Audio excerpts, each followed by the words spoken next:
The parent company of Fox News, 21st Century Fox, has apologized and agreed to pay former anchor Gretchen Carlson $20 million over sexual harassment claims. Carlson said former Fox News chairman and CEO Roger Ailes sabotaged her career after she refused repeated sexual advances from him. Carlson sued Ailes in July. Ailes resigned from the network shortly after.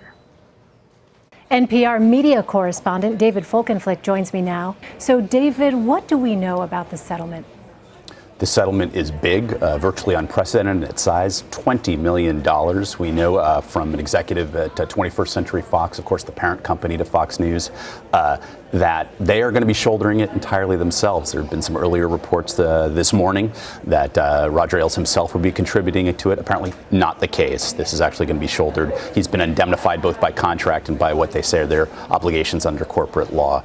And the apology, that came with it. That was a key part of it. You know, in such cases, the whole point of settling is not to have to admit wrongdoing. And while the word sexual harassment never appeared in that apology, talking about the way in which Gretchen Carlson wasn't treated with the respect and the decency that she deserved and that all employees at Fox News and 21st Century Fox deserve, they were essentially acknowledging the credibility of everything she alleged.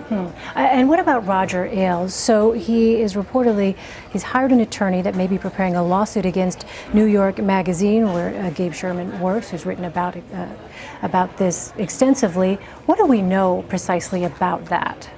Well, I talked to an official over at New York Magazine over the weekend.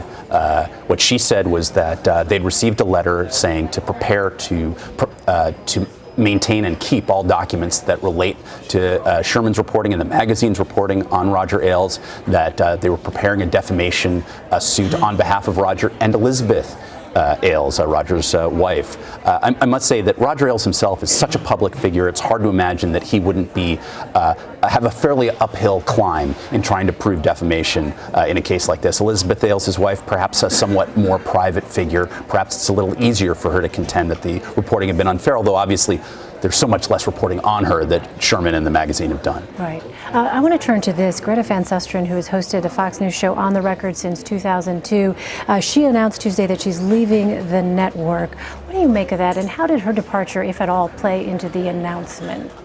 So on her Facebook site, she posted this long statement saying she hasn't felt for a few years that Fox News was the best home for her, and that she decided last Thursday to take an out in her contract, although it was a long-term contract.